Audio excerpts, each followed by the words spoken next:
¿Qué tal? Bienvenidos a esta nueva emisión de A Votar. Mi nombre es Rodrigo Morales y como siempre me acompaña en la conducción Pablo Javier Becerra. Pablo Javier. Hola, ¿qué tal? ¿Cómo están? Mucho gusto que estén con nosotros de nuevo. Muy bien, pues el día de hoy tenemos un invitado muy especial. Se trata de un viejo amigo de ambos, es Luis Emilio Jiménez Cacho. Y con él vamos a hablar del asunto de la transparencia, el acceso a la información pública de los partidos políticos. Él presidió mucho tiempo aquella unidad técnica de servicios de documentación e información, lo que hoy es la unidad de transparencia y protección de datos personales en el INE. Cuéntanos un poco, bueno, antes que nada, muchas gracias por No, al aceptar contrario. esta invitación. Gracias por invitarme. ¿Dónde estamos? Desde el año pasado una serie de reformas que transforman al IFAI en INAI, que lo dotan de nuevas atribuciones y todavía no termina, digamos, el ciclo reformista. ¿Dónde estamos y qué va a pasar? Bueno, lo que tuvimos fue una reforma constitucional que expandió los conceptos, en el artículo sexto, los conceptos de sujetos obligados y de obligaciones de transparencia. Ya había habido una reforma previa en el año 2006, en la que se establecieron reglas generales y mínimos que debían de uniformar la legislación de transparencia en todo el país. ¿Sí? A pesar de ello, en el Poder Legislativo se consideró que faltaba dar una nueva vuelta de tuerca al régimen de obligaciones de transparencia en las instituciones públicas y ampliar el número y el concepto de los sujetos obligados en la Constitución. Y esta es una reforma que se llevó a cabo el año pasado, ¿sí? Y dio lugar a la nueva Ley General de Transparencia y Acceso a la Información Pública, que es la que hoy está vigente, aunque está en proceso de instrumentación. Hay una serie de transitorios que establecen un régimen para ir aplicando paulatinamente las condiciones, y es la que dio lugar a la creación del INAI, el Instituto Nacional de Acceso a la Información. Para el mundo electoral, lo que es relevante es que sí significó un cambio, tanto en el régimen de obligaciones de la autoridad electoral, es decir, del IFE y ahora INE, como de los partidos políticos. En el caso de los partidos políticos es la reforma más trascendente, porque en la reforma anterior, en el año 2007, cuando por primera vez se estableció la calidad de sujetos obligados de los partidos políticos, la negociación parlamentaria condujo a un régimen muy singular que se llamó de obligación indirecta, que consistía en que los partidos estaban obligados a responder las consultas de los ciudadanos y las solicitudes de información, pero estas consultas tenían que ser atendidas a través del Instituto Federal Electoral. Es decir, el partido era lo que se llamó un obligado indirecto. El ciudadano solicitaba información al IFE. Si el IFE, de los partidos, si el IFE no la tenía en su poder, entonces iba al partido, ¿no? Y eso es un régimen que se estableció, se instrumentó a partir de 2008 y está vigente hasta el momento, aunque ya bajo un régimen transitorio porque va a desaparecer. ¿Qué significó eso? Que los partidos iniciaron un proceso de organizarse y de asimilar la nueva obligación de dar acceso a la información, de tener órganos para atender solicitudes de información y de publicar las obligaciones de transparencia en las páginas de Internet. Además, se extendió eso también a una obligación, hoy no plenamente cumplida también, de tener un régimen ordenado de archivos. Claro. Todo eso empezó a ser obligación de los partidos en 2008. Con esta reforma se cambia el régimen de obligaciones de los partidos y ahora los partidos son obligados directos. ¿Qué significa eso? Que van a tener que tener sistemas para atender directamente, en intercambio con los ciudadanos solicitantes de información, las solicitudes y responder a ellas. Primera cosa muy importante. Es decir, va a haber un intercambio entre el ciudadano directamente con el partido y no a través de la autoridad electoral como era antes. O del IFE, perdón. ¿No? Ahora INE. Sí. Eso es la primera cosa. La segunda es que son las instancias de apelación. Porque ahora el ciudadano que no esté conforme con la respuesta que le otorgue el partido a alguna solicitud de información, presentará su recurso, su queja, pues, ante el nuevo órgano garante que será el INAI y ya no la autoridad electoral. Claro. Ya no el IFE. Ya no el IFE. Perdón, Esto el tiene, INE, el INE. tiene dos consecuencias. Una primera, que el órgano garante se vuelve el INAI. Claro. Pero además, en la circunstancia anterior, el órgano garante era el IFE, el órgano garante del IFE. Y como todas las resoluciones de las autoridades electorales están sujetas a apelación ante el tribunal, Claro. la última instancia en materia de acceso a la información de los partidos era el Tribunal Electoral. Claro. Los partidos podían apelar las resoluciones del órgano garante en el Tribunal Electoral, cosa que además contribuyó mucho a acelerar el proceso de transparencia de los partidos. Hoy en día ya el tribunal no va a intervenir y será el órgano garante será exclusivamente el INAI. Digamos, yo creo que ese es el rasgo más importante. Independientemente de eso, la reforma codificó las obligaciones de transparencia de los partidos políticos. Hay 30 obligaciones, o por ahí, sí, como 30 obligaciones de transparencia codificadas como obligaciones que los partidos tienen para publicar en sus páginas de internet. Y quien será el órgano encargado de vigilar que cumplan con esas obligaciones es el INAI. Claro, una vez que entre en efecto la nueva ley, porque está en proceso la ley federal, que será la base para instrumentar ya el proceso, ¿no? Eso te diría, yo creo que son los aspectos centrales. Y aquí tenemos una cosa muy interesante. Entonces, si a algún ciudadano que solicitó información ya no le satisface la respuesta, el INAI es la última instancia. El INAI va a Ya ser... no hay una instancia será. superior ante la que se pueda, Claro. como antes, que el IFE y arriba del IFE estaba el Claro, tribunal. ya no lo va a haber. Solo ¿no? el INAI, Solo puro el INAI. INAI es una cosa que evidentemente está por clarificarse con la ley federal y todo, pero así será, ¿no? Porque en ese terreno entonces esto va a quedar un poco bizarro, un poco complejo, porque ya está la ley general, Sí. esa ya está aprobada, pero mediante los transitorios que nos comentas, acabará de entrar en vigor hasta... En un año, En dice, un ¿no? año. En un año. Y la ley federal ahora trae un proyecto de transitorio que da 6 meses a partir de su promulgación. Ah, ok. ¿no? Pero esa todavía no se aprueba, Esa está en el todavía no se- Congreso. exactamente. Y en cada estado y el Distrito Federal habrá una Tiene que ley hacer equivalente. su propia ley, ¿no? Ah, perfecto. Ahora, van a Entonces ser... vamos a tener 34 leyes al Bueno, respecto. así era también. Hay La leyes de general, transparencia locales, la ley pero federal. tenemos solo una federal y luego las locales. Ahora Así tendremos es. una general, una federal y 32 32 locales. leyes locales, sí. Va a ser un pequeño laberinto de leyes, ¿no? Así, aunque ahora la ventaja es que existiendo una ley general establece las reglas mínimos, claro. que norman, digamos, Claro. el proceso legislativo en todas partes.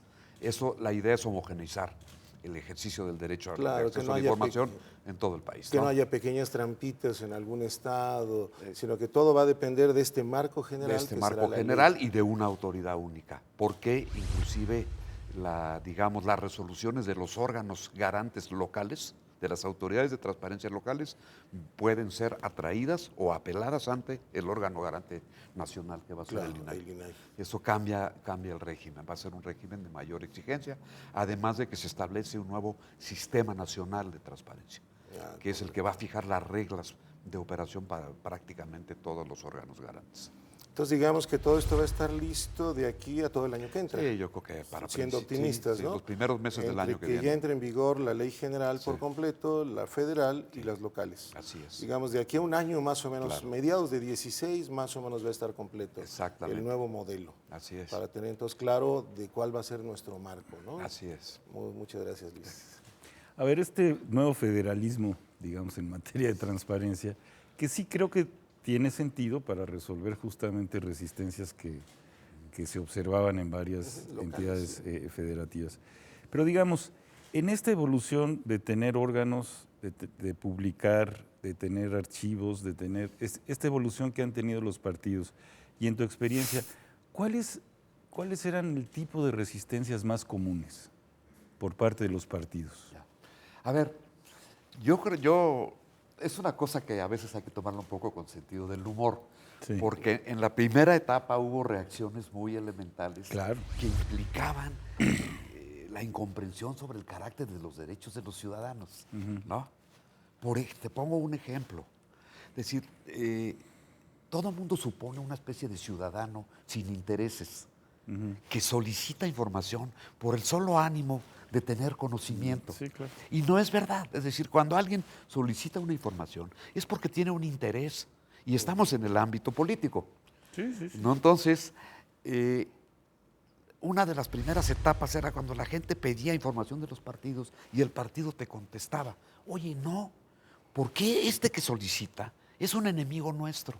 Claro. ¿No? ¿Cómo le voy a dar Si fuera un información? simple ciudadano, yo sí se la daría, pero no es un enemigo. Exacto. ¿No? Esa fue una primera reacción muy, muy curiosa. Que se fue corrigiendo con el tiempo. Después descubrimos que a pesar de que, digamos, el acceso a la información está concebido como para el público, se volvió muy relevante para la vida interna de los partidos. Claro. Es decir, eran los propios militantes de los partidos los que pedían información sobre su partido. Claro. ¿Sí? Porque Lo- muchas veces ni ellos la saben. Exactamente. ¿Por qué? Porque no es porque se oculte, sino que porque para ser transparente tienes que tener un dispositivo organizado Claro. para tener la información, recopilarla, ensamblarla de manera que sea presentable y después hacerla pública. Eso implica organización. Si tú no la tienes, pues no está disponible la información al que la pide. Entonces, la primera tarea que tuvieron que hacer los partidos fue organizar sus áreas responsables de transparencia y empezaron a tener, y ese fue otro aspecto interesante de las primeras reacciones, era, siendo partidos políticos nacionales, recibían solicitud, digamos, sobre un comité estatal en el estado de Tamaulipas o en Chiapas o en cualquier otro lado, ¿sí? Y los órganos locales respondían no. Solamente te corresponde que te entregue la información a nivel nacional. La información local se tiene que solicitar a través del órgano de transparencia local. ¿Sí? Claro. Y además, como nosotros rendimos cuentas de los recursos públicos locales, no informamos de lo demás. Y resultó entonces, demostramos que había información que ni siquiera los comités ejecutivos nacionales tenían con respecto a su propio partido. Claro. ¿No? Y la construcción de la publicación de las obligaciones de transparencia permitió a las propias dirigencias de los partidos conocer muchos aspectos de la vida local en el partido que no estaban disponibles. Entonces yo digo que la transparencia también significó una modificación en la vida interna de los partidos. Claro. Puedo poner otro ejemplo, que fue un caso muy relevante, que dio lugar a mucho debate jurídico, que fue una obligación que establecía el reglamento de transparencia del IFE para que los partidos entregaran y publicaran su padrón de afiliados. Fue también objeto de muchísimas discusiones, impugnaciones ante el tribunal. El tribunal ratificó la razonabilidad de que los partidos publicaran sus padrones, ¿sí? Y hoy en día ustedes lo han visto, cómo el padrón de militantes forma parte de los debates internos de los partidos. Y hoy los padrones están ahí, están en internet y pueden consultarse después de un largo debate. Eso también modifica la vida interna, aparte de, digamos, el régimen general de transparencia de los partidos. Y digamos, además de esa parte organizativa, ¿tú adviertes que también hay un cambio en el proceso de toma de decisiones? ¿De los ¿Sí hay partidos? cierto empoderamiento de los militantes a partir de la existencia de este nuevo derecho? Pues yo creo que sí. O sea, sí, yo creo que el régimen de transparencia forzosamente obliga a las dirigencias a una conducta diferente. No puedo hacer un análisis empírico, así muy, muy preciso, académico, de cómo ha cambiado esto, pero sin duda obliga. Pensemos, yo recuerdo hace 25 años, cuando yo me empecé a interesar en el tema de los partidos políticos, pues tú no conseguías ni los estatutos, Sí, claro. ni los reglamentos internos, ¿no? Y lo mismo pienso yo, pues los militantes tampoco tenían, se había acabado la edición, o ya había habido modificaciones, no habían sacado la nueva versión, y los propios militantes hacían política en sus partidos sin tener a la mano los estatutos. Hoy en día no solo están los estatutos, hay una cantidad de reglamentos, actas, en fin. Y yo estoy seguro que eso modifica los términos de relación entre quienes ocupan los cargos de poder en los partidos y quienes son la base militante o los cargos intermedios, ¿no? Sin duda modifican las condiciones. Sea como sea, la transparencia contribuye a la democracia, ¿no? Natural. Por supuesto. Yo creo que inyecta racionalidad a la polémica, al debate y a la contienda política. Lo mismo que en el ámbito del sistema político en general, ¿no? Ya. Cuando la información era, digamos, monopolio de los funcionarios, los ciudadanos nos teníamos que contentar con lo que nos decían. Y con la En cambio, ahora especulación. podemos pedir la información y eso ha contribuido efectivamente a democratizar más el Claro. régimen político. Ahora, yo tengo una duda aquí. El ciudadano común y corriente en México tiene miedo de hacer trámites. Si ni cuando nos roban el reloj, queremos ir a una agencia del Ministerio Público, cuando nos roban el coche sí, porque de eso depende que el seguro te reembolse lo que haya que reembolsar. Pero, por ejemplo, ¿qué tipo de información sí está accesible al ciudadano sin que tenga que hacer algún trámite por vía de acceso a la información? Por ejemplo, ¿qué tipo de información sí está en los portales? ¿Es obligatorio que esté ahí? ¿Y qué otro tipo de información el ciudadano debería pedir mediante un trámite diferente? Ya. A ver, justamente esta ley es importante, la nueva ley, porque amplió muchísimo las obligaciones de transparencia, que es la lista de documentos del partido o de la autoridad electoral, para el caso es lo mismo, que debe de estar permanentemente actualizada en Internet, ¿no? Pongo, por ejemplo, los partidos políticos están obligados a publicar el currículum de sus candidatos, a publicar el directorio de sus órganos, a publicar el tabulador de remuneraciones de las directivas, a publicar las actas y los procedimientos de designación interna para candidatos, ¿sí? A publicar el dinero que reciben de financiamiento, a publicar los informes que entregan a la autoridad electoral en materia de financiamiento. Es decir, hay una gran cantidad de documentos existentes que el partido hoy en día está obligado a publicar en Internet. Que están a un clic de distancia. Exactamente. Basta con meterse a la página web y un poco usando la referencia de la propia ley, los partidos normalmente la tienen organizada a partir del listado de obligaciones que aparece en la ley. Eso es lo más elemental. Pero evidentemente luego esa información puede requerir de detalles, porque el principio de máxima publicidad es que toda la información es pública. Solo aquella que bajo el régimen legal está sujeta a alguna excepción. Eso quiere decir que hay mucha información que no se publica en Internet, pero que puede ser del interés de un ciudadano. ¿Cuál? Bueno, ahí sí es el ciudadano el que tiene que decidir. Lo que sí es importante es que el instrumento de solicitudes de información ha sido un instrumento muy exitoso, es que las solicitudes son electrónicas, son a través de Internet, es realmente sencillo, ¿sí? Y no solamente el hacer la solicitud y recibir la respuesta, sino también la apelación, el recurso de revisión, se puede gestionar por la vía electrónica. No necesitas abogados, no necesitas ir a ninguna parte, lo puedes hacer a través de Internet. Y de alguna manera el órgano garante juega un papel tutelar en esa materia para conducir al ciudadano hacia el objetivo de obtener la información siempre que proceda legalmente. Claro. ¿No? Siempre que no sea reservada. Exacto, que no sea reservada o confidencial. Bien, ¿no? perfecto. A ver, digamos, la ley general nos sirve para estandarizar el tipo de solicitudes, o organizar de mejor manera, digamos, la información que tiene que estar pública. Pero aquella que no está, digamos, codificada en la ley general, ¿cuáles son el tipo de reservas más comunes?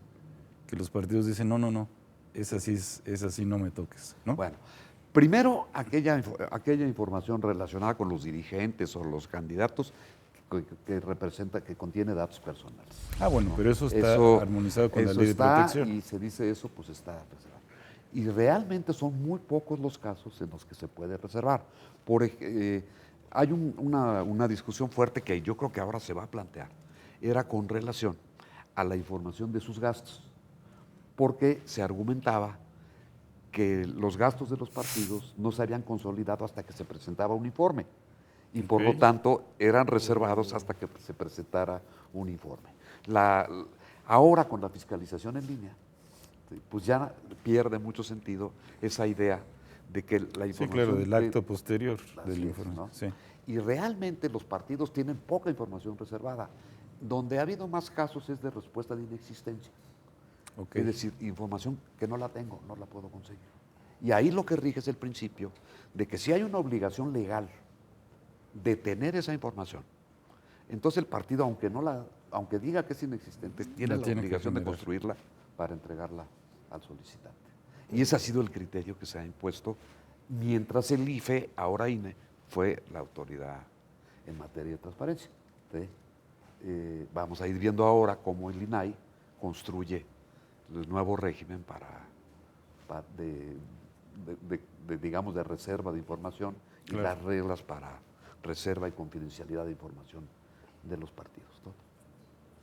Ahora, por el lado de los partidos, entonces ya más o menos me queda claro que ya casi todo lo que hagan va a poder ser objeto de que pidamos información o de que le exhiban en su portal de internet. Pero vayamos ahora a los institutos electorales. Por ejemplo, el INE y los institutos locales.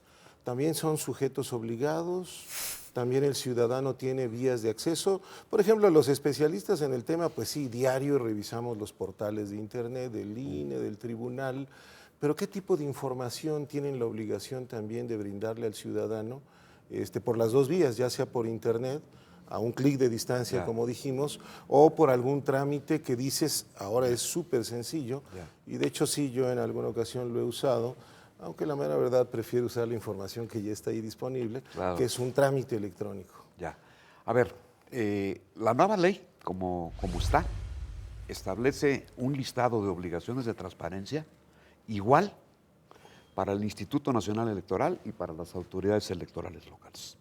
¿Sí? Hay un apartado especial, que dice los órganos, las autoridades electorales tienen las siguientes obligaciones de transparencia.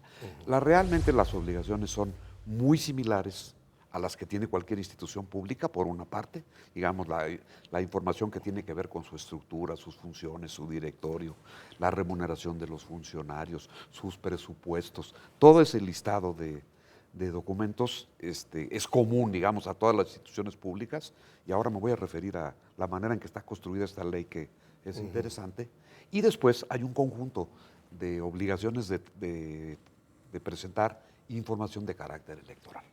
Para poner un ejemplo, la obligación de poner accesible la cartografía electoral, es decir, los mapas relacionados que se utilizan para la organización del Que proceso puedas revisar electoral. hasta la mínima sección, Así digamos. es. Ahora, ahí hay un problema de que tienen que desarrollarse los sistemas para dar cumplimiento a esa obligación. En la manera en que lo está cumpliendo hoy el INE es parcial, hay un conjunto de mapas a un cierto nivel de agregación que se pueden bajar de internet y el resto hay que gestionarlos vía solicitud de información.